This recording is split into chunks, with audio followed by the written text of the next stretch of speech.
Monsieur le Président, chers amis, je suis fier d'être avec vous. Je ne vous cache pas. Monsieur le Président, c'est la deuxième fois. C'est la deuxième fois et c'est un grand plaisir de vous recevoir, Monsieur Federowski. Les circonstances aujourd'hui sont un peu douloureuses. Elles sont un peu douloureuses par les événements qui se déroulent actuellement à 2500 km de là où nous sommes.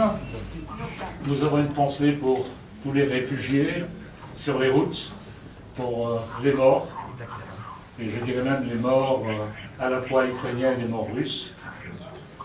Et nous nous posons la question de pourquoi cette guerre ? Qu'est-ce qui se cache derrière cette guerre? Et au même moment, vous venez de faire paraître un livre qui répond en très grande partie à cette question. C'est la raison pour laquelle nous sommes heureux de vous avoir, parce que je pense que l'auditoire ici a pas mal de questions, beaucoup de questions à vous poser. Voilà, donc je suis heureux de vous avoir dans le cadre des conférences que l'Union royaliste provençale, la Fédération royaliste d'Action française, va reprendre dans son rituel, avec des conférences intéressantes et des orateurs passionnants. Donc nous accueillons aujourd'hui M. Federowski, dont il est inutile de vous présenter, puisqu'il peuple largement tous les plateaux télévisés depuis 5 semaines. M. Federowski est diplomate. Il est un des auteurs... J'étais un enfant diplomate il y a 40 ans. Du KGB.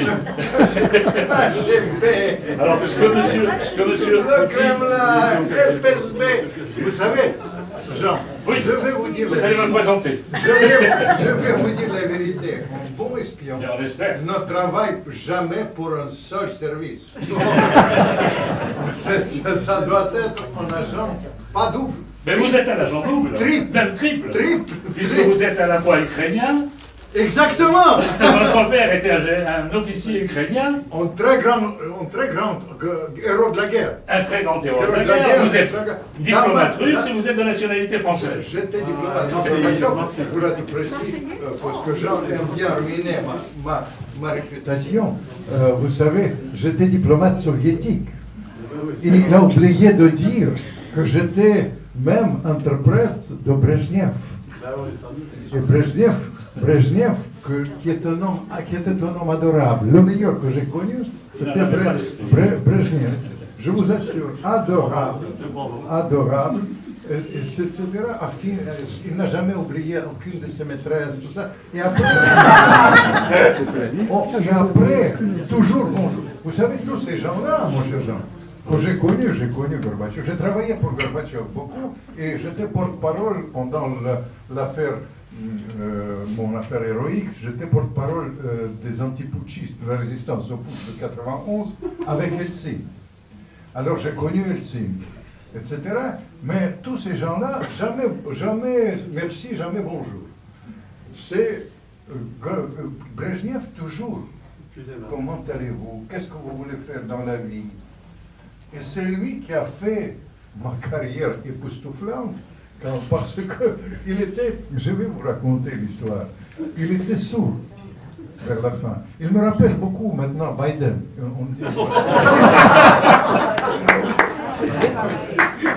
C'est dans les gestes. Et comme il était sourd, moi j'ai crié à l'époque, j'étais jeune, et j'ai crié, j'étais interprète de la langue arabe, je connaissais la langue arabe. Et plus je criais, plus il était ravi. Parce qu'il m'a entendu. Il a dit, virez-moi tout ça, je voudrais celui-là parce qu'il m'entendait. Et après, quand il est devenu un peu gâteux comme l'autre,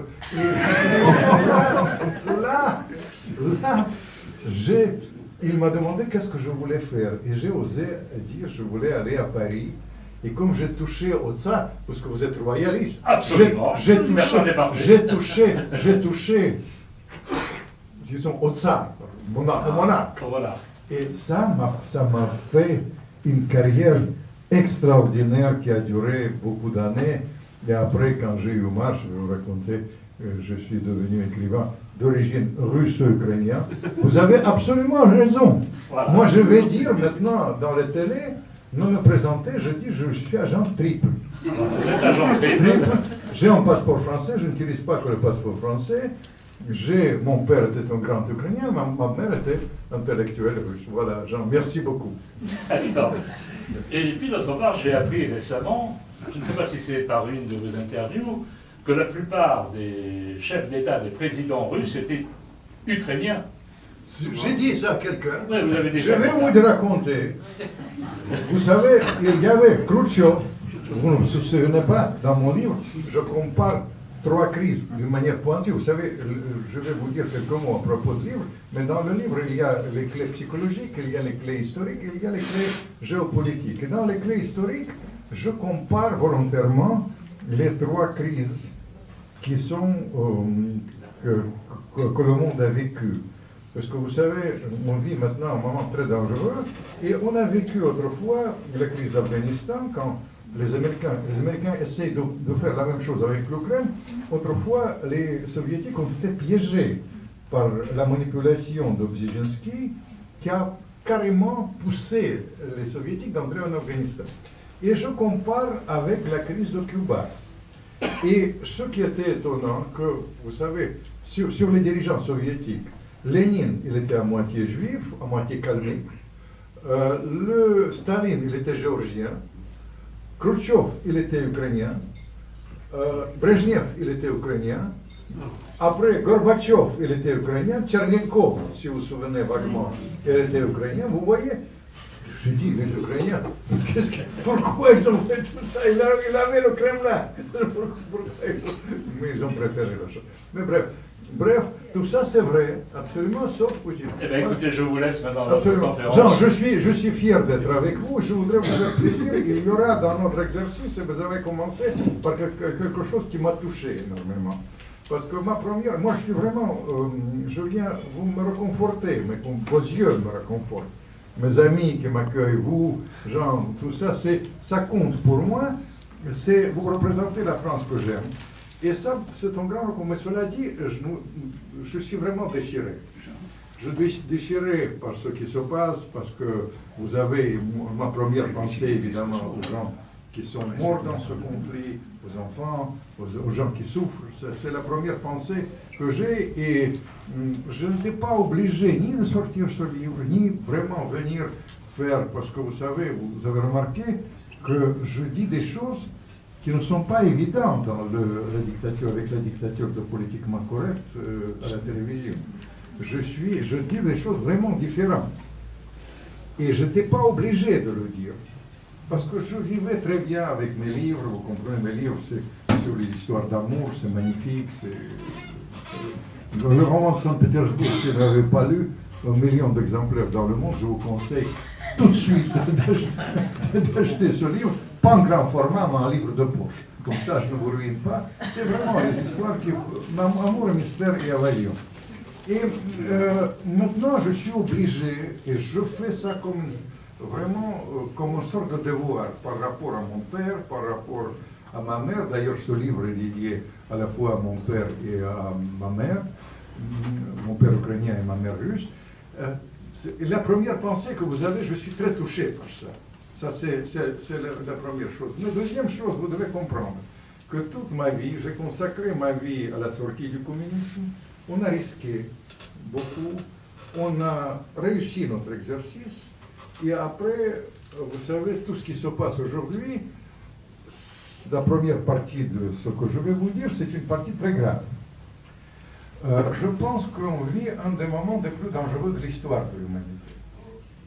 Il y a 3 solutions maintenant qui se profilent à l'horizon.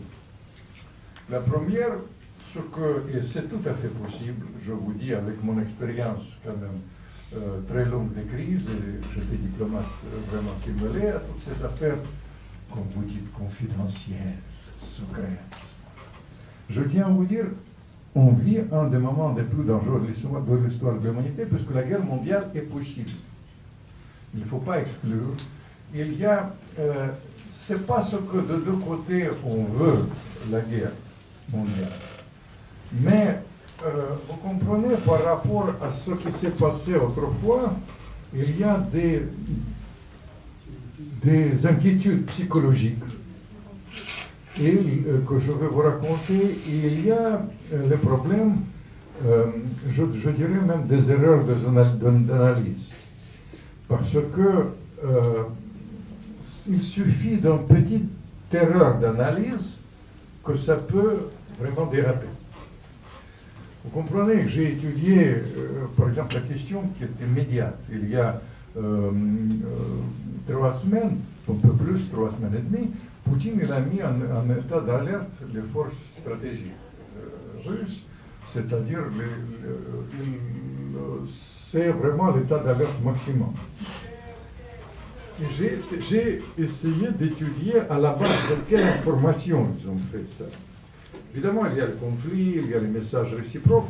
Vous savez, quand je parle aussi, de deux côtés, il y a une sorte de banalisation vraiment de la perspective de la guerre nucléaire. Vous comprenez, quand vous analysez les déclarations de tous les côtés, les gens, il y a même le ministre français qui a parlé, le ministre, d'ailleurs, pas du tout dans son domaine, c'était le ministre des Affaires étrangères, qui a parlé, n'oubliez pas que nous avons la bombe. Vous comprenez? Tout ça, c'est Poutine, les Américains, ça. Et les choses qui sont passées avec cette alerte, ça c'est vraiment une erreur d'analyse, à mon sens, de la part de cette fois-ci des Russes. Biden, vous savez, il a joué au golf, et après, en sortant du golf, il a dit, j'ai 2 options. Soit appuyer sur le bouton, soit d'aller vers les sanctions drastiques.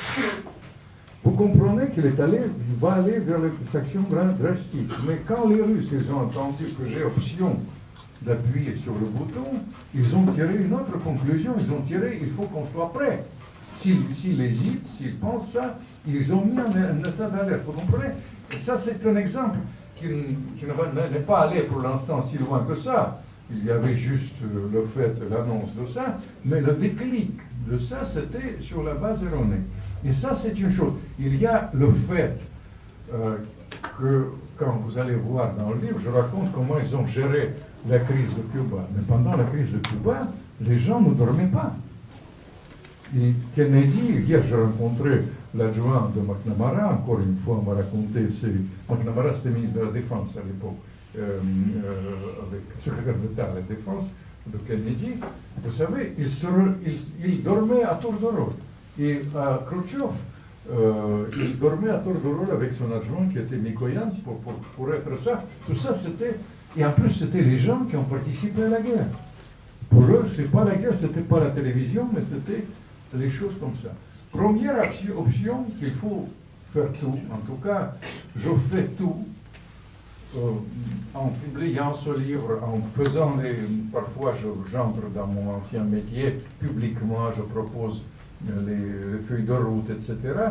Je pense qu'il faut éviter cela pour nos enfants et pour nos petits-enfants et pour vous qui sont ici présents. Je suis très fier que la jeunesse française est là. Et ça, c'est la première option. Deuxième option aussi, c'est lié avec l'erreur de calcul qui m'inquiète beaucoup. Et j'ai dit ça, je ne vous cache pas, dès le début, mais maintenant, beaucoup de gens le partagent, et avec beaucoup d'inquiétude. Dès le début, je disais que c'est une grande erreur de penser que les sanctions vont avoir des résultats même à long terme, mais surtout à court terme, certainement pas, et dans les perspectives à moyen terme, c'est que les sanctions vont mettre, utilisons le terme qui est cher à votre excellent ministre de l'économie, qui va mettre, je le cite, la Russie sur les genoux. Aux genoux. Vous comprenez, c'est une illusion. Pourquoi? Et je le disais dès le début, maintenant ça c'est clair pour vraiment tout le monde. pas pour tout le monde, disons pour l'élite européenne. Ça, j'ai reçu aujourd'hui une dizaine de coups de fil des grands dirigeants des sociétés occidentales, des banques, des banques d'affaires, etc., même américains m'ont téléphoné. Ils sont tous éminemment inquiets. Ils disent que l'Europe a tiré vraiment dans ses pieds avec ces sanctions et ça va avoir une répercussion majeure. Mais pour les Russes, je vais vous dire, pour les Russes, évidemment, ils vont perdre la moitié à peu près de leur pouvoir d'achat avec les sanctions. Mais sous Eltsine, ils ont vécu 10 fois moins bien que sous Poutine. Pas d'ailleurs à cause de Poutine, parce qu'il y avait les prix de pétrole qui ont devenu, le pétrole est devenu 10 fois plus cher, le gaz dans la foulée, et Poutine il a partagé le gâteau, il a transformé l'armée, et il a fait des choses comme résultat, vous comprenez, évidemment, ils vont vivre moins bien. Mais ils vont réorienter leur économie vers l'Asie, ça a déjà commencé. Et finalement, les sanctions précédentes, elles ont par exemple eu un effet absolument bénéfique sur l'agriculture. Il y a des choses incontestables. Et ça va produire la majorité des Russes les plus pro-occidentaux et les plus pointus, on a parlé ça dans la voiture avec Philippe, parce qu'ils ont dit la vérité. Vous comprenez, ils vont, les sanctions, historiquement parlant, je n'ai pas le temps de vous développer, mais encore sur Mussolini, l'Italie, il a développé l'industrie grâce aux sanctions. L'Afrique du Sud, il a développé le pays grâce aux sanctions. C'est-à-dire, beaucoup de Russes considèrent ça comme une chance. Ils disent, je parle, vous savez, je suis désolé de vous dire que comme un agent triple, je suis accepté par les Américains. Je suis un des rares Russes accepté par les Américains parce que j'étais symbole autrefois avec Kalachnikov au moment de la fin du communisme. Ils me connaissent ça, et puis à cause de mon père, évidemment. Ils me laissent parler. Et tous les jours, je parle avec les Américains, ça bousille ma santé, parce qu'il y a différents décalages horaires. Je téléphone très tard, je fais par Skype très tard, mais après on parle. Ils sont absolument persuadés, l'illusion encore, qu'on va taper sur les oligarques, vous savez, je vais vous raconter, etc. Les Russes, ils vont vivre mal, et comme résultat, ils vont virer Poutine, et tout ira trop bien, et il y aura une marionnette pro-occidentale comme autrefois avec Helsinki, à la botte des États-Unis, et tout ira très bien. C'est leur option. Ça nous correspond. C'est un très danger. Moi, je suis obligé de corriger. Vous savez, j'ai aucune espèce même de jugement. Si ça, c'est un truc qui aurait pu marcher, j'aurais dit, ok, les Américains sont plus forts, ils veulent marionnettes, tant pis. Mais ça ne correspond à rien. L'autre jour, un sénateur américain, il m'a dit, j'ai des informations précises. J'ai dit, mais d'où on est ça? D'où? Il a dit, j'ai des informateurs russes, je paye les informateurs russes, ils me racontent ça. Mais j'ai dit, mon cher sénateur, vous payez les Russes, ils vont vous raconter ce que vous désirez. Vous savez, j'étais dans les choses, il y a un grand danger. Trompez-vous, il y a deux dangers. Le danger de construire quelque chose à la base erronée, et puis le danger, je parle pour les gens, passionnément pour ça. Je ne vous cache pas que les Occidentaux ne disposent pas beaucoup de possibilités sur ça. La dernière possibilité, c'est Macron. Parce que Macron, il faut comprendre qu'il prend... Je pense qu'il a deux choses qui m'ont frappé, je ne vous cache pas. Parce que dans le contexte d'une sorte d'hystérie qui existe dans la presse, dans le contexte quand le BHL il compare tous les jours Poutine avec Hitler, qu'ils disent toutes ces choses-là, vous comprenez, quand finalement Biden, avant-hier, non seulement il a confondu les Ukrainiens avec les Indiens, mais je ne peux pas dire, ça me rappelle ma jeunesse, ça ne m'a pas gêné. Mais en revanche, le terme qu'il a utilisé, touché, c'est pas un terme que j'utilise. Et c'est pas parce que j'ai aucune espèce de jugement de valeur là-dedans. Je pense que dans le contexte où il y a une petite chance d'aller vers la paix, d'arrêter cette tragédie qui me déchire, il faut utiliser tous les moyens. Je ne vous cache pas que ça, c'est le contact du président Macron est important, mais au-delà de ça, il y a les contacts israéliens qui ont été à un moment donné assez efficaces, et maintenant les Turcs qui sont allés au charbon, parce que finalement, ils disent que maintenant il y a 6 points les plus importants. Ils ont concerté déjà sur 6 points, 4 points. Le statut, il faut dire que la base, si vous regardez mes interviews, je suis assez fier qu'il y a une interview, c'était France 5, Le Monde, important. Pour moi, j'ai fait tout de suite le feuille de route pour trouver la solution dans cette feuille de route qui était appréciée par le protagoniste même. Les Israéliens m'ont signalé d'ailleurs ça à l'époque. Ils ont dit, il y a le président ukrainien, il a parlé de statut neutre de l'Ukraine. C'est l'exigence principale dans la réalité des Russes dès le début. On aurait pu, je suis comme Ukrainien absolument persuadé que c'est l'intérêt national ukrainien. Dans la réalité, moi j'utilise même le terme trait d'union. Mon ami, conseiller de Chirac, Lelouch, il utilise le terme finlandisation, mais ça c'est quelque chose de péjoratif. Je trouve qu'il faut être plus neutre, en l'occurrence, dans les termes, si on veut, et finalement, c'est vrai que l'idée de trait d'union entre de l'Ukraine, entre l'Occident et la Russie, c'est une bonne idée, et dès le début, j'étais comme Ukrainien persuadé que c'est l'intérêt national ukrainien. C'est-à-dire, il faut que, banalement, que l'Ukraine profite de grand marché russe, il profite de l'Occident. Au fait, qu'il prend l'argent chez les Occidentaux, prend l'argent chez les Russes, et il dit bien. On aurait dû arriver à ça il y a avant, sans se dire. On va arriver à cela, je pense inévitablement. Il y a la question de légalisation de la langue russe, le retour de la langue russe en Ukraine.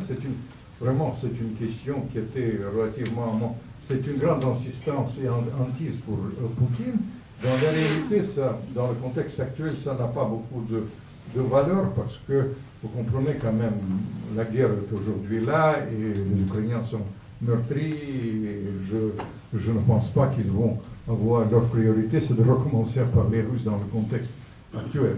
Mais il y a les questions plus larges qui sont, je vais vous dire, il y a ces questions plus larges de la sécurité européenne qui ont été quand même une des raisons de ce conflit. Ça, je vais vous raconter, parce que vous comprenez, il ne faut pas se leurrer.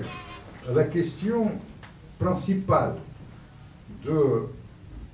l'erreur principale qui a été commise, qui a finalement provoqué cette guerre, c'était commise après la chute de l'Union soviétique, parce que, à l'époque, je suis assez fier de participer dans ce processus de la sortie du communisme, et j'ai connu tous ces protagonistes de l'époque, sans exception. C'était les gens assez exceptionnels, je ne vous cache pas.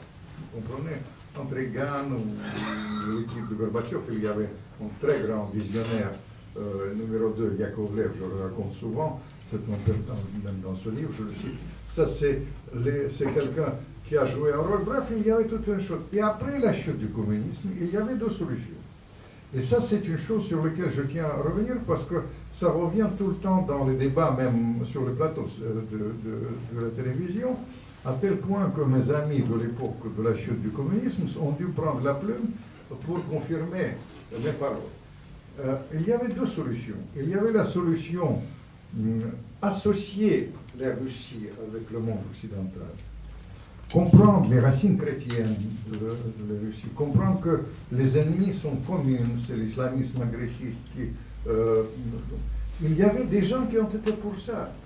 Il y avait même les Américains, il y avait un banquier américain qui était secrétaire d'État Baker, elle était de cela, je le cite dans ce livre, mais il y avait un très grand ambassadeur américain qui a d'ailleurs joué un rôle exceptionnel dans la crise de Cuba, peu connu que vous savez, il a dit il ne faut pas humilier les Russes, il faut trouver l'équilibre des intérêts.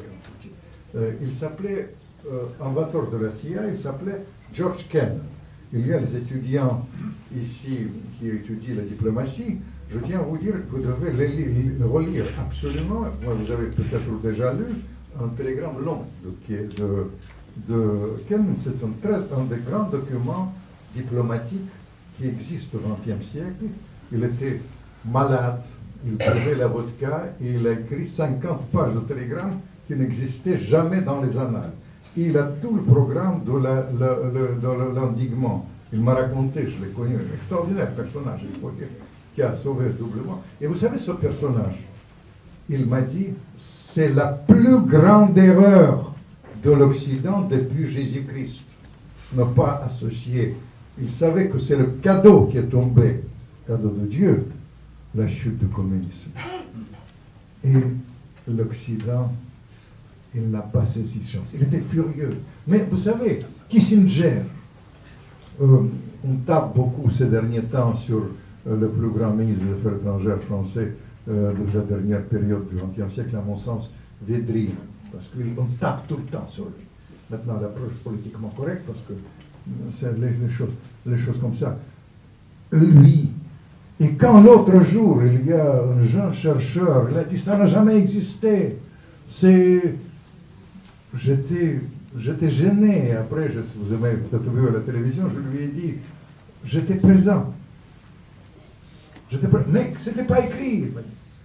Mais il y avait plein de choses qui n'ont pas été écrites, ils ont été respectées. Et par exemple, Reagan, il respectait, vous savez, ça c'est les choses, c'est-à-dire réunification d'Allemagne. Et en échange, l'Occident s'est engagé de ne pas faire bouger l'OTAN des frontières, vers les frontières.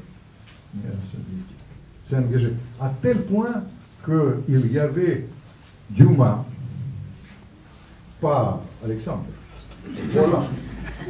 Il a pris la plume. Et après mon émission, controverse, il a dit, je tiens à signaler que j'étais présent quand on a dit. J'ai beaucoup apprécié ça. Parce que quand même, les choses comme ça, mais vous savez, c'est les choses vraiment incontestables. Il y a même, ces gens-là, ils publient, l'autre jour, ils ont fait un petit article même dans le Figaro, ils ont fait ça, mais il y a 4 semaines, Spiegel, il a publié le document où c'est dit noir sur blanc. Mais il y a 4 témoins, que ça ne suffit pas, 2 Américains. Il y a encore Maître, l'ambassadeur, qui dit ça. Mais bref, il y avait cette question. Mais c'est une question que je ne tiens pas à même parler aujourd'hui, parce qu'il y a les morts aujourd'hui, parce qu'il y a des choses comme ça.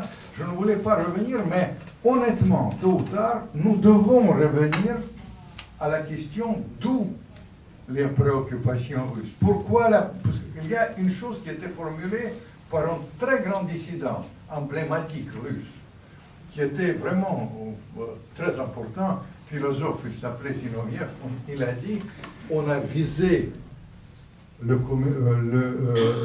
communisme, mais on a tiré sur la Russie. Et c'est une perception de la majorité de l'opinion publique.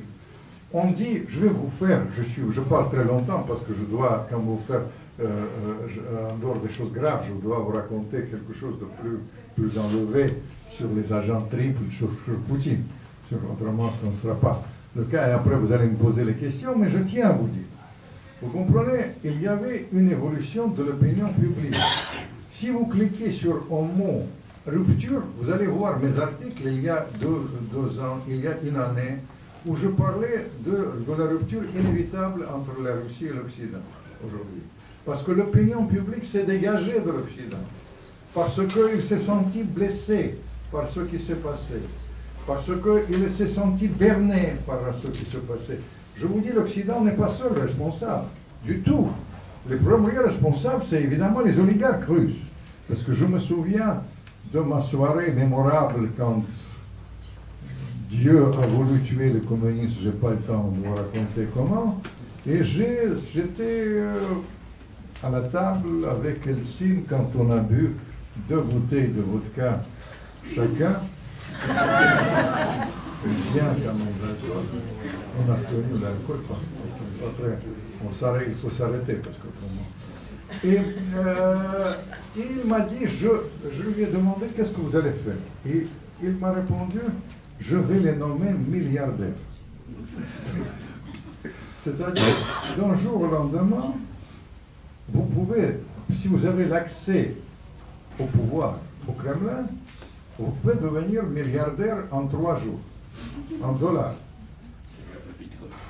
C'était une période extraordinaire. Vraiment, c'est pas mon truc. On me dit, mais pourquoi tu n'es pas devenu? J'ai dit, on ne m'a jamais proposé.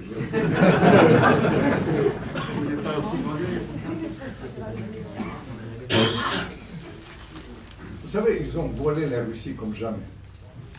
L'autre jour, parce que les Russes ils sont assez tordus, vous comprenez, dans la propagande. Parmi les grands problèmes que nous confrontons beaucoup, il y a un mélange entre la propagande et la politique réelle. Les gens mentent et croient à leurs mensonges, mais les Russes, dans la propagande, ils transmettent en direct Biden. Par exemple, le discours de Biden il était transmis en direct. C'est ça. Évidemment, ils ont souligné après Iraniens, Ukrainiens, etc., toutes ces choses à boucher, tout ça, c'était souligné. Ils ont retransmis. Et le discours précédent, Biden, il a dit on va détruire l'économie russe, qui est l'économie comme l'Espagne, que de toute manière nous avons déjà gagné tout, etc., toutes les choses. Et parmi les choses, il a dit qu'on a on va bloquer les comptes des oligarques, c'est-à-dire les gens et surtout leurs yachts, etc., etc. Tout ça c'est en direct, vous savez, au début, direct. Et sur le grand écran, et les Russes, ils ont applaudi Biden. Vas-y encore mieux.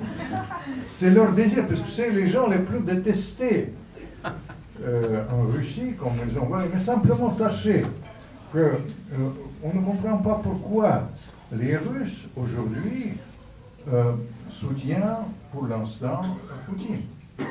Mais parce qu'ils pensent que lui, il fait le barrage face à l'Occident. C'est-à-dire qu'il y a une mise en scène. Je vais vous raconter comment il fait la mise en scène face à cela. Mais sachez que cette période des années 90, les Russes le considèrent comme la pire période de l'histoire de la Russie. Quand il y avait l'inflation, 2500% de l'inflation, quand il y avait 3% des Russes qui ont volé le pays, sont devenus milliardaires en dollars, et 50% de la population qui vivait sous le seuil de pauvreté. Si on prend l'abstraction de ces chiffres, on ne comprendra pas pourquoi les Occidentaux prennent aujourd'hui ce désir pour la réalité. Vous comprenez? Ça, c'est les choses comme ça. Bref, tout ça, ça nous donne un imbroglio très difficile. Mais je pense que l'intérêt, on est arrivé à la situation quand tout le monde était perdant, contrairement à ce qu'on pense. Les Russes perdent parce qu'il y a les sanctions, parce que leur pouvoir d'achat va diminuer, et puisqu'il y a des gens tués. L'Ukraine peut être carrément anéantie, parce que tout ce qu'on vous raconte, vous comprenez, lisez aussi les sources, parce que si vous regardez seulement, j'étais gêné l'autre jour à la télévision, je leur dis, écoutez, vous savez, je suis ukrainien, je suis bouleversé par les faits qu'il y a les gens tués. Mais dire que l'Ukraine a militairement gagné la bataille, c'est une contre-vérité, c'est pas vrai. Lisez New York Times aujourd'hui, vous comprenez, ils disent que Mariupol est tombé. Vous comprenez, qui a dit aujourd'hui dans la presse française, c'est dangereux. Il y a la guerre, la propagande de deux côtés, il y a la désinformation, ça existe. J'accepte ça. Mais surtout que quand même une partie de la réalité doit réapparaître. Mais bref, l'Ukraine qui souffre. Et il y a le fait qu'il y a une alliance, dans la réalité, soyons très clairs, géopolitiquement parlant, on va maintenant vers la guerre froide, si ce n'est pas la guerre, la fin du monde. Et ça, il faut dire qu'en France, quand même, il y a des gens que je tiens à saluer. Ce n'est pas seulement Macron, mais le président Sarkozy, l'autre jour, sorti de son déjeuner avec Macron, il a dit deux solutions. Soit la guerre totale, la guerre mondiale, soit le dialogue et la diplomatie. Soit la diplomatie, ça. Exact. Et ça, c'est la vérité, etc. Mais pourquoi je prends la diplomatie? Parce qu'il faut qu'on cesse de penser que dans cette affaire, on peut jouer perdant-perdant. J'ai eu une longue conversation hier avec l'adjoint de McNamara, qui est un vieux monsieur très pointu dans des choses comme ça. Et quand on a parlé, il m'a revenu à une chose très intéressante. Il a dit pourquoi on a su gérer McNamara, secrétaire d'État américain pendant la crise, je suis désolé, pendant la crise de Cuba.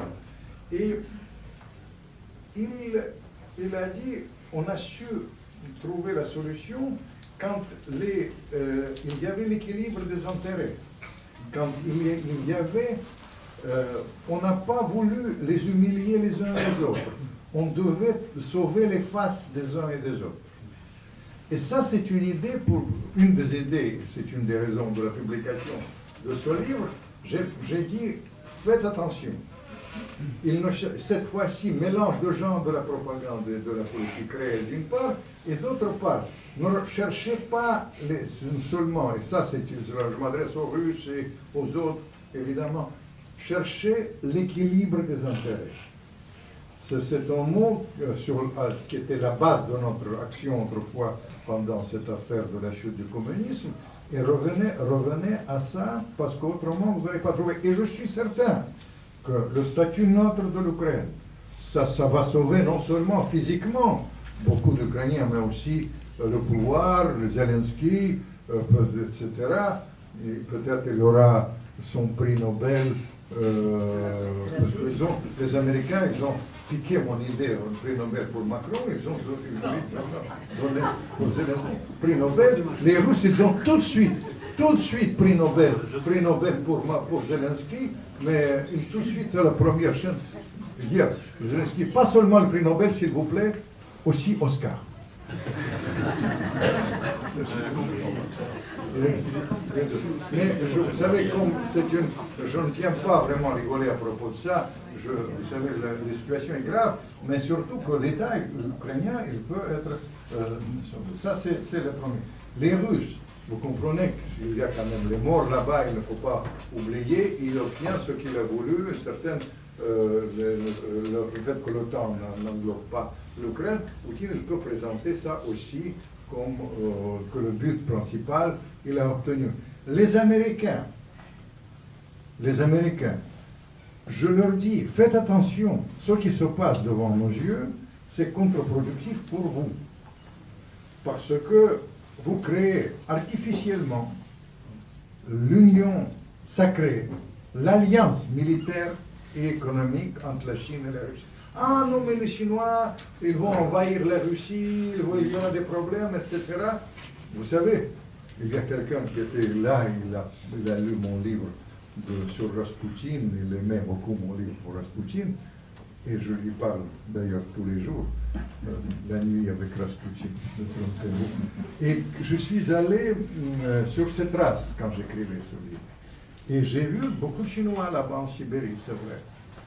Et j'ai dit, mais vous savez, les Russes vous préfèrent maintenant, parce que vous picolez moins, vous rapportez le salaire à la maison, je sais que peut-être le yuan chiche.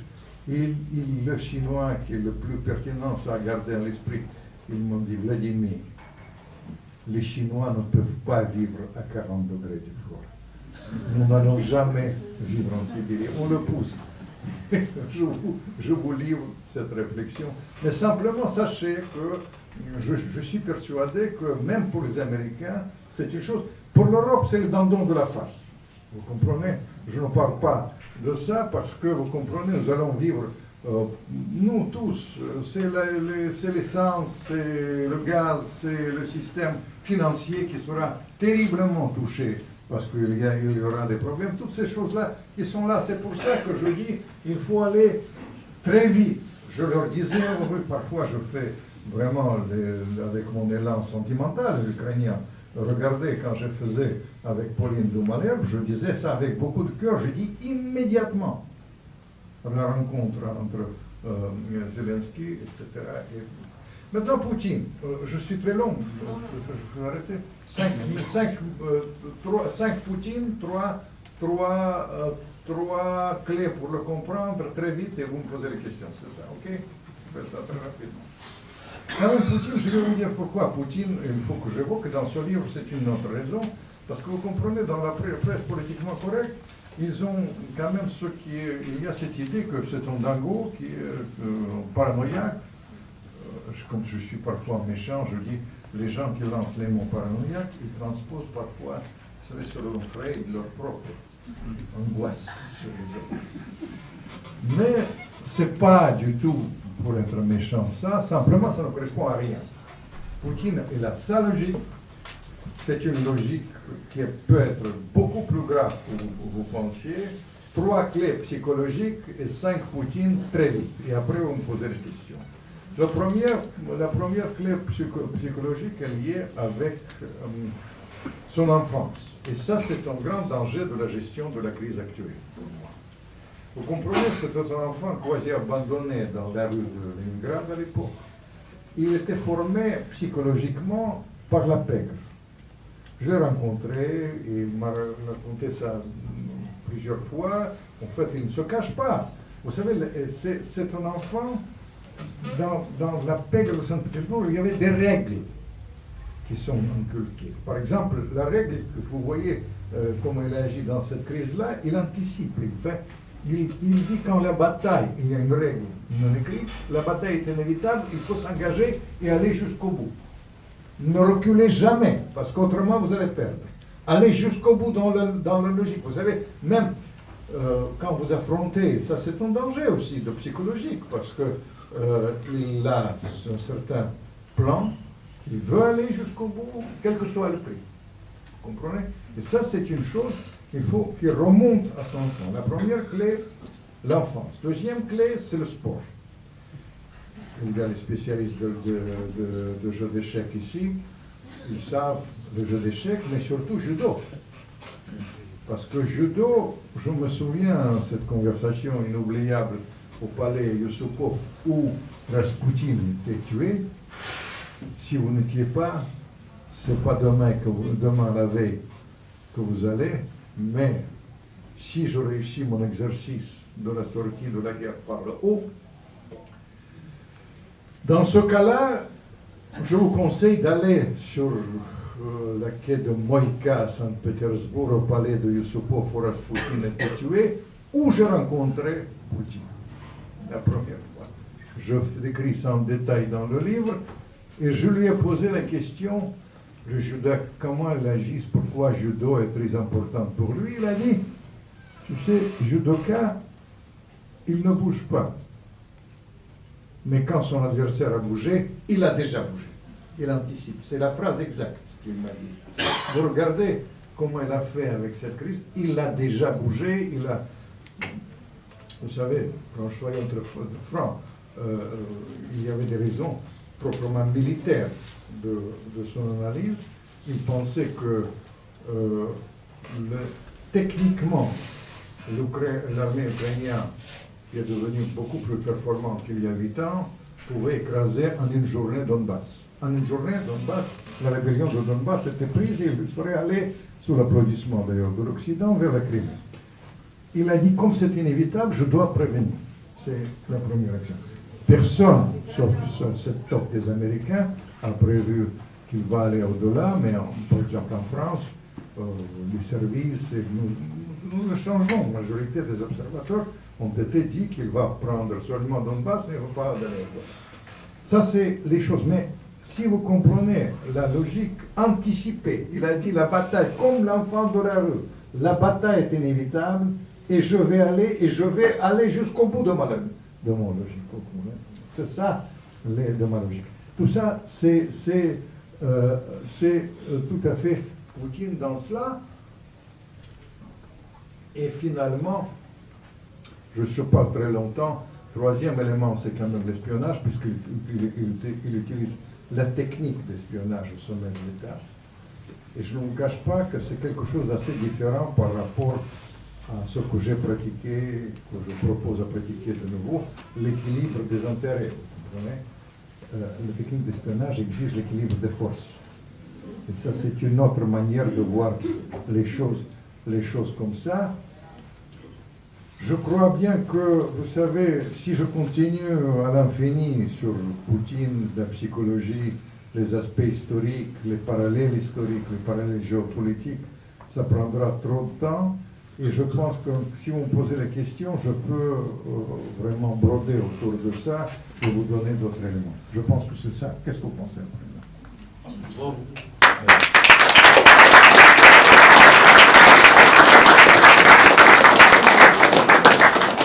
Je pense que vous avez un certain nombre de questions à poser à l'orateur. La seule chose que je vous demande, c'est que vos questions soient courtes, qu'on n'assiste pas à une deuxième conférence. Donc, quelle est la première question? Oui. Merci pour l'exposé. J'ai quelques craintes. C'est que le discours général se repose essentiellement, plus ou moins consciemment sur la raison. Mais j'ai l'impression que dans les deux parties, il y a une partie qui n'est pas raisonnable, le côté américain, et qui ne cherche pas un discours de raison, malgré le discours, mais un discours impérialiste. C'est une crainte que j'ai, c'est l'erreur serait de commettre, d'avoir un excès de confiance sur la raison, alors que d'un des deux côtés, selon moi, il n'y a pas une attitude raisonnable. Ça, c'est le premier point. Deuxième point, est-ce qu'il ne faudrait pas rajouter dans l'analyse des considérations eschatologiques? Par exemple, un conseiller, me semble-t-il, ou un ami, ou une connaissance de M. Poutine, M. Douguin, qui est très féru d'eschatologie, et je me pose la question dans quelle mesure M. Poutine n'a pas conscience de ces échéances eschatologiques. Vous savez, la deuxième question, je pense que M. Douguin, il n'a aucune influence sur Poutine. J'ai étudié cette question, j'ai essayé, parce que vous savez, il y a les produits d'exportation. D'ailleurs, je suis le produit d'exportation. Et ça, Douguin, c'est un produit d'exportation et il n'a pas d'influence sur Poutine. Maintenant, ça, c'est la première question. En ce qui concerne la deuxième question, vous avez raison.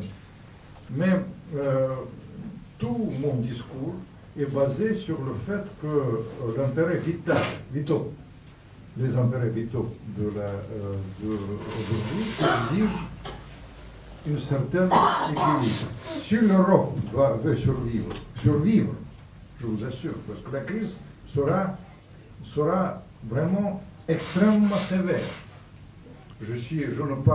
Quand je parle pour les grands médias, je ne vous cache pas, souvent je me retiens pour souligner ça, parce que je dois être quand même resté dans les clous, mais le fond de ma pensée, je tiens à vous dire aujourd'hui, que la crise sera sans précédent. On me répond toujours que, de toute manière, traditionnellement, pour lutter contre la crise, il faut avoir l'inflation et la guerre. Nous avons l'inflation et la guerre, et il y aura le remède, ce sera ça. Mais vous comprenez, moi, toute ma vie, j'étais pour les solutions négociées, pour éviter les dérapages burgers. Et en l'occurrence, je conseille d'essayer d'utiliser une partie des raisons. Mais dans mon fort intérieur, je ne vous cache pas que vous parlez des choses assez sérieuses. De côté,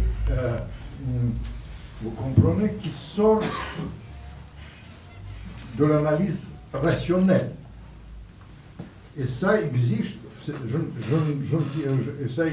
ça existe évidemment dans cette vision qui m'a dit souvent, vous connaissez Brzezinski, le grand jeu. J'ai connu Brzezinski, il me dit souvent, comme Ukrainien, il disait que la nécessité d'utiliser l'Ukraine contre la renaissance de l'impérialisme russe, ce qu'ils appelaient, ou de la Russie tout court. Les Américains me disaient beaucoup de fois qu'ils désirent la dislocation de la Russie. Vous comprenez? Moi, j'étais toujours très prudent et on a eu des discussions assez... C'est des discussions, vous savez, je donnais mes arguments et ils m'écoutaient. Ils ne savaient pas, par exemple, il y avait parfois la méconnaissance, parce que, vous comprenez, ce côté un peu blessant pour les Russes est absolument contre-productif pour les Occidentaux, quand ils veulent interdire Dostoïevski, quand ici, les gens en France, les gens, on brûle quoi? Solzhenitsyn. Il y a Makin qui a dit quelques mots assez policés dans le Figaro.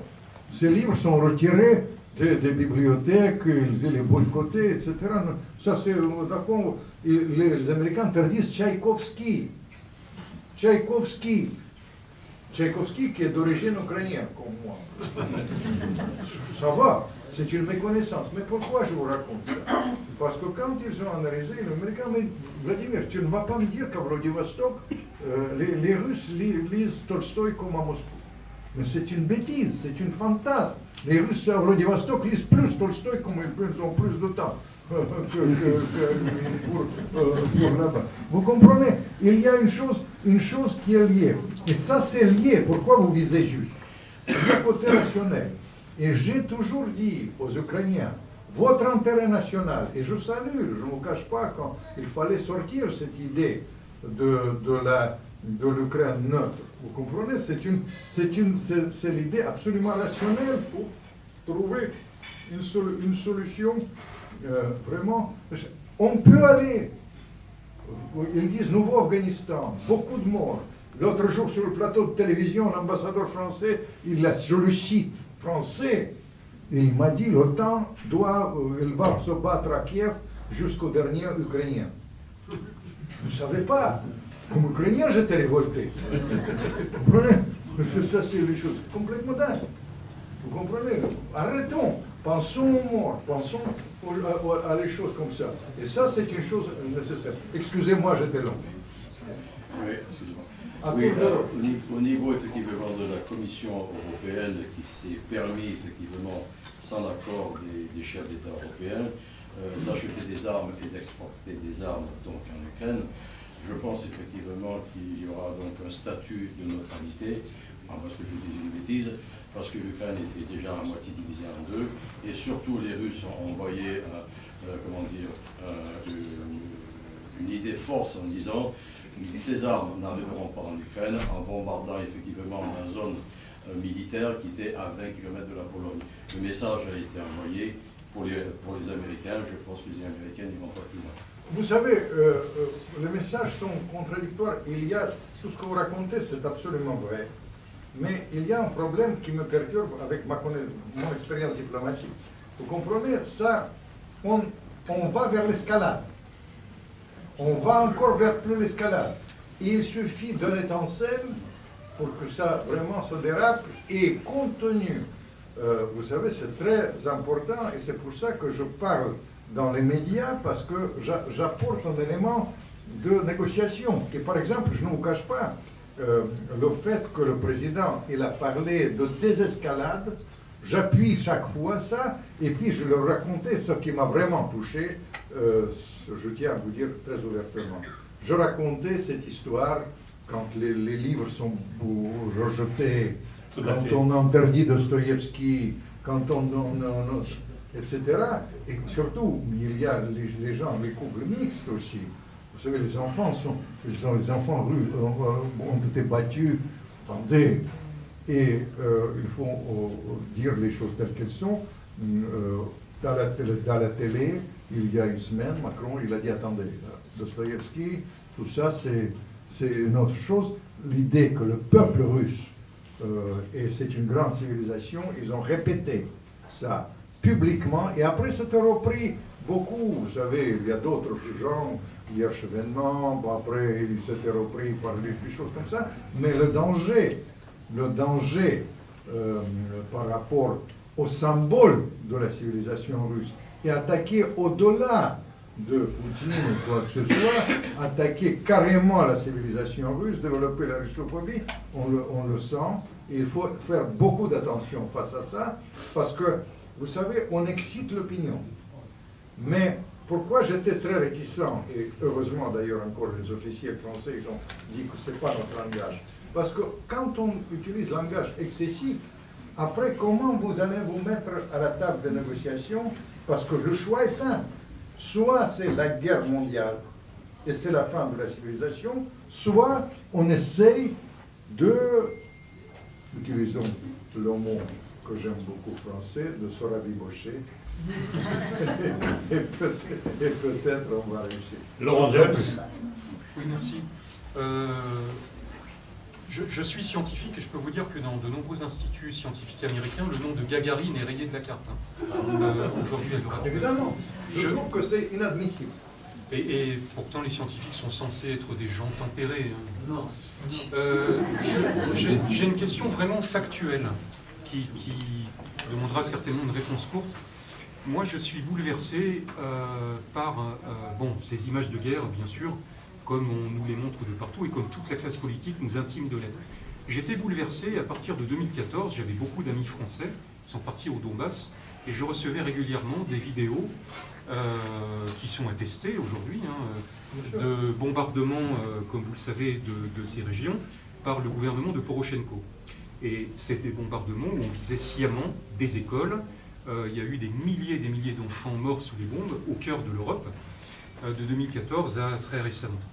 Est-ce que vous savez, je me pose vraiment la question sincèrement, s'il y a eu de moindres frémissements de réprobation de ces bombardements de la part de la société civile ukrainienne?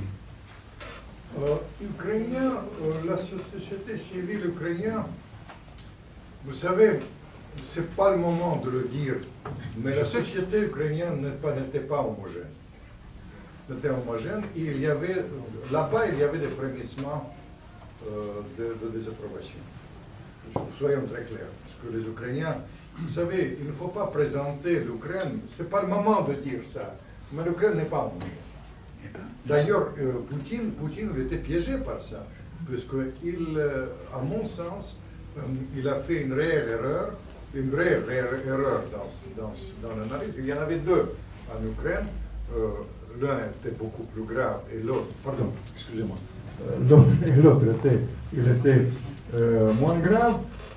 Il y avait, vous comprenez, il n'a pas senti jusqu'à quel point la propagande ukrainienne était efficace dans les régions russophones. Les régions russophones étaient, c'était pas les régions russophones d'il y a 8 ans, quand il aurait pu accueillir les Russes par les fleurs. Aujourd'hui, ils résistent courageusement, soyons très clairs. Et deuxième erreur de Poutine, ça n'a rien à voir, mais ça me permet de vous dire, c'est une erreur remonte à Eltsine, dans la gestion de la Russie. Ils ont géré l'Ukraine comme ils ont géré la Russie en utilisant les oligarques. Ils ont dépensé 18 milliards de dollars pour acheter les oligarques. Les oligarques ukrainiens empochaient ces choses-là et ils s'en foutaient de l'influence russe. Ils parlaient de ça. Mais tout ça, c'est les choses. Ce qui est beaucoup plus grave pour moi que ce que vous dites, c'était jamais répertorié ici par la presse occidentale. Et ça, c'est beaucoup plus grave. Tout à fait. Chesberger. Alors, je me demandais aussi quelle serait une relation diplomatique entre l'Occident et la Russie par la suite, si jamais le conflit devait se terminer, et surtout, qu'adviendrait-il de la Russie après Poutine, en fait? Ça, c'est deux questions différentes que vous me posez. Les relations diplomatiques seront très très difficiles. Et quand je parle publiquement, vous avez remarqué, spécifiquement, j'appuie cette question Gagarine, Gergiev, Dostoïevski, Tolstoï, Solzhenitsyn, Bounine. Pourquoi?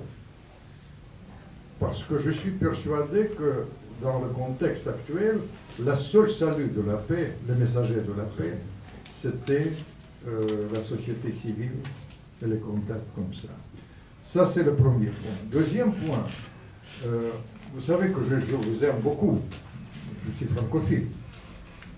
et j'aime la France interne, je considère que la France peut jouer un rôle très très important, contrairement à ce qu'on pense.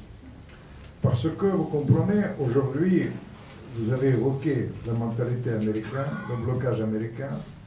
Je pense que les Russes ne vont pas pardonner ce qui se passait en Allemagne. Parce qu'en Allemagne, il y a un raidissement de la société, une russophobie absolument étonnante, qui est d'ailleurs liée avec le processus mental. Je vais vous raconter un symbole de ça, un processus mental très intéressant, que les Allemands ne cessent pas de dire. C'est-à-dire, avant, c'était nous qui portaient le fardeau de l'histoire, maintenant c'est vous qui allez porter le fardeau de l'histoire. Ils veulent faire oublier le nazisme et dire que les nazis d'aujourd'hui, c'est les Russes. Vous comprenez? C'est ça le transfert. Ce qu'ils me disent. Vous comprenez? Et ça, c'est une chose, ce fardeau historique. Mais c'était symbolisé par une maladresse que les Russes, encore une fois, la propagande russe a énormément utilisée. Le chancelier, vous savez que Poutine, il a eu des rapports extraordinaires de confiance avec Merkel. Il y avait des controverses, mais les rapports ont été extraordinaires.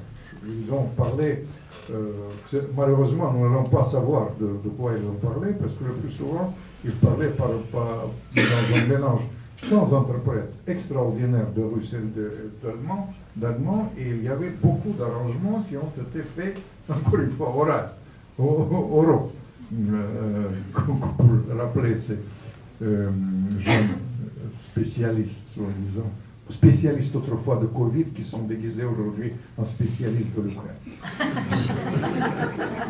Parce que regardez, c'est les mêmes qui parlent. Mais la maladresse est la suivante. Je vais vous faire quand même un tout petit peu, donner un tout petit peu piment sur votre thèse des agents doubles, Monsieur le Président,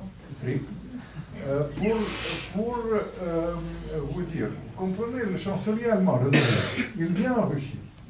Et là-bas, il y a un protocole. Vous devez déposer une gerbe au tombeau de soldats inconnus, qui est en fait aux 27 millions de morts des Russes et des autres citoyens de ce pays dans la lutte contre les nazis. 27 millions. C'est un protocole et on doit s'agenouiller. Ou faire semblant de s'agenouiller, c'est un geste protocolaire. Tous les Américains, tous les Merkel faisaient ça continuellement, sauf il y a un très grand phare d'intelligence, président Hollande, qui a décidé de ne pas aller là-bas pour un anniversaire, etc. Il ne l'a pas fait. Mais bref, maintenant, il vient. Vous savez, c'est une tension, chaque geste compte. Et surtout, il vient la première fois comme chancelier. Il était dans le vague, il a regardé, il ne s'est pas agenouillé. Après, l'ambassadeur de l'Allemagne, il a dû lui rappeler, et finalement il l'a fait, mais le mal était fait, tout le pays a vu. Il a dit, les Allemands, non seulement ils sont marqués par la russophobie, mais vous savez, je vais vous dire, les Russes, ils sont très simples. En France, il faut reconnaître les choses. Vous savez, il y a bien sûr des petits problèmes des couples mixtes, les enfants russes qui souffrent un peu, mais en Allemagne, c'est gravissime. Les Russes, vous savez, il y a les artistes russes, ils sont privés de comptes, ils bloquent les comptes, les enfants ne peuvent pas sortir dans les rues, etc. C'est complètement dingue, les choses. Et les Russes, évidemment, ils font les reportages sur ça, soyons très clairs, parce que vous savez, ils font ça. Vous comprenez? Et pourquoi je dis, dans ce contexte-là, avec les enjeux sont considérables, il y a les enjeux économiques, mais je pense que les Russes, maintenant, ils sont comme ça. Ils ne vont jamais oublier à Macron cette table. Jamais. Parce que vous savez, c'est pas lui qui parle, c'est la France qui parle. Vous comprenez? Et l'autre jour, hier, je crois, on lui a encore une fois, il a dit, Biden, il a fait une formule extraordinaire, est-ce que vous reprenez à votre compte? Il a dit jamais.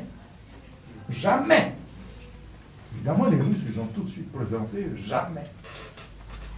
Évidemment, Boucher, vous voyez, c'est quoi? Des choses comme ça. Et puis, pourquoi je dis? pour aller dans votre sens, Monsieur le Président.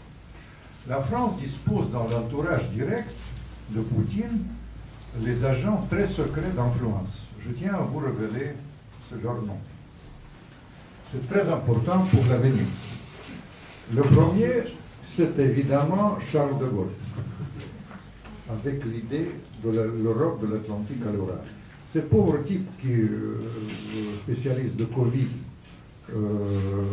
devenu spécialiste de l'Ukraine, il ne se souvient pas, il ne comprend pas que de Gaulle est adulé là-bas, adulé.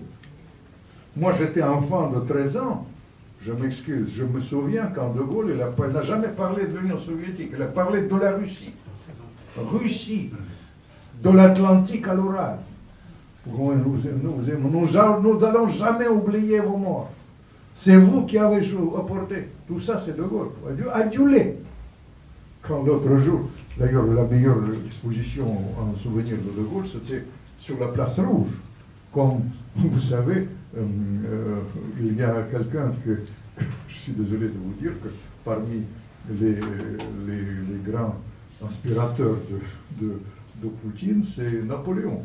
Quand il a entendu que la France ne voulait pas fêter son anniversaire, tout de suite il a donné l'ordre de faire une très grande exposition en honneur de... Deuxième, j'aurais rajouté Napoléon, mais deuxième, en réalité, c'est Mitterrand avec son idée, et son excellent ministre des Affaires étrangères, l'idée de la Confédération européenne.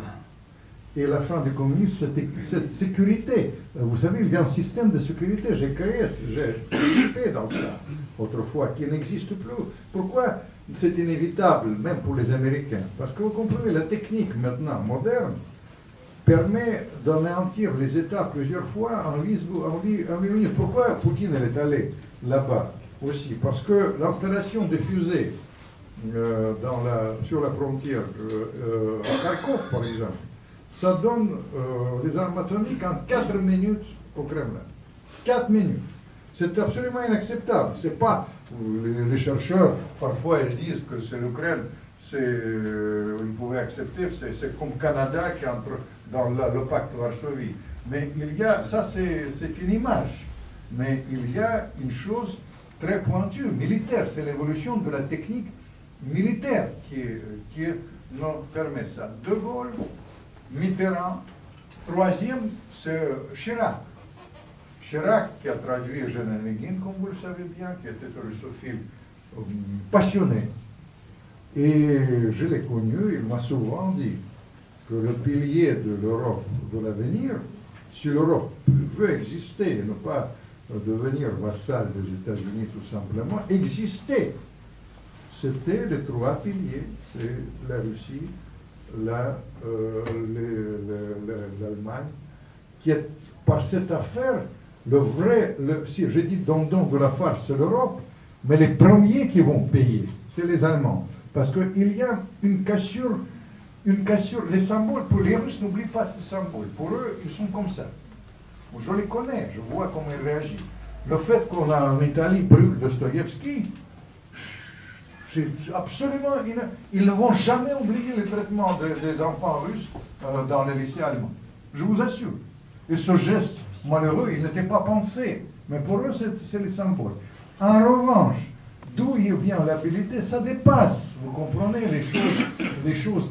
Vous savez, il faut comprendre que ça laisse des traces, ces phrases-là. L'autre était spontané, on lui dit, vous allez utiliser les mêmes trucs. Jamais, jamais. Première image à la télé russe, c'était jamais. Vous comprenez? Et moi, je vise, vous avez parlé, je suis tordu quand même. Je vise comment on construit ça. On construit ça avec ça, et après, il faut rétablir les rapports. Les rapports, contrairement à ce qu'on pense, moi je représente les deux côtés, je suis symbole de ça. Vous savez, ce sera dur, ce sera difficile, mais vous comprenez, nous sommes réciproquement imprégnés. Tchaïkovski, d'origine ukrainienne, Gogol, il vient là. Il y a les grands, c'est-à-dire il y a les affinités qu'il faudra construire au-delà de la dureté de ce moment. Et vous existez aussi, je m'excuse. Vous n'êtes pas nécessairement russophobe, si je comprends. Allez-y, oui. Très courte, la question. Oui, c'est très court. Bon, c'est à l'époque de Gorbatchev et de Tine, vous étiez proche de l'administration, quoi. Hein. Oui, voilà, mais quand même, il y a un truc qui... Pourquoi l'Union soviétique a été démembrée, quoi? Comme en Yougoslavie, comme en Moldavie, qu'est-ce qui s'est passé, quoi? Oh, je suis obligé de répondre. Ce sera la dernière question, mais vous devez me donner 7 minutes. Ok? Je vais vous dire, la question est essentielle. La question est essentielle parce que si on ne comprend pas, si on ne prend pas en compte cet aspect de la fin de l'Union soviétique, on ne comprendra jamais cette crise. C'est vrai que les deux personnages les plus haïs de l'histoire, de la Russie, toutes les époques confondues, c'est Gorbatchev et Eltsine. Gorbatchev est considéré comme un crétin et traître, et Eltsine comme crétin et ivrogne. Ivrogne, c'est une connotation un peu plus positive. Alors... Passons. Vous savez, il y avait une erreur de compréhension. Les gens sensés en Occident, je vous ai cité Kissinger, Kern et les autres, ils savaient que la fin de l'Union soviétique n'était pas liée avec la politique occidentale, la pression occidentale. En réalité, ce n'est pas la victoire occidentale. Vous comprenez, l'Union soviétique est morte pour une simple raison. Gorbatchev, il a cessé de pratiquer la terreur. Sous l'influence de son ami Yakovlev et de mon ami Yakovlev, qui était, pardonnez-moi, il faut me punir. J'ai fait toute ma carrière avec ma voix que je pensais que ça passe. Mais bref, il pensait, il a fait les deux erreurs capitales ou trois au début de Gorbatchev. La première qu'il a libéré, et ça c'est une erreur fatale pour lui. 96, la loi de l'entreprise, ça s'appelle. Il a donné l'indépendance financière aux chefs d'entreprise dans le contexte de l'économie nationalisée. Tout l'argent foutu en Occident. C'était le lendemain. Deuxième chose, et ça c'est sa mérite, il a arrêté la terreur. Et ce système sans terreur ne fonctionne pas. Troisième erreur, ça c'est l'erreur médiatique, il a interdit la vodka et il était foutu. Ça, c'est les erreurs comme ça. Après, pour vous dire, et je termine, parce que j'aurais pu vous faire un jour, Président, je fais une conférence, mais je vais terminer pourquoi l'Union soviétique est morte. J'étais présent dans cela. Dans cela, vous imaginez, le 19 août, une vieille dame, très digne, très belle. Je dis vieille, non, les dames en pleine beauté de 50 ans, 55 ans. Elle était allongée sur le lit avec l'hôpital du Kremlin. À 9h du matin, elle allume la télé et elle voit les chars qui entrent à Moscou. Elle referme la télé, elle prend le téléphone de couleur ivoire avec vous savez, le symbole de l'Union soviétique. Et il appelle son chauffeur et son chauffeur vient en flèche à l'hôpital du Kremlin et il prend sa béquille. Parce que il a cassé sa jambe. Il prend la voiture, une sorte de Zil, ça s'appelait Lincoln des années 50. Il part au ministère de la Défense, c'est la femme du ministre de la Défense. Elle va avec sa béquille, ce deuxième étage. Elle vient, deuxième étage avec sa béquille, énorme salle de 200 mètres qui dirige les armes atomiques. Et c'était une béquille de Dieu. Parce qu'elle montre sa béquille et je suis obligé de la citer. Elle dit, vieux connard, si tu tires sur la foule, c'est terminé contre Et c'était un couple très uni. Il était poète à ses heures. Et il a répondu avec son mot, ma petite Tatiana, les chars sont dans les rues, mais ils sont sans munitions. C'est pas André Fouch. C'est à cause d'elle que le communisme est mort. Et je termine.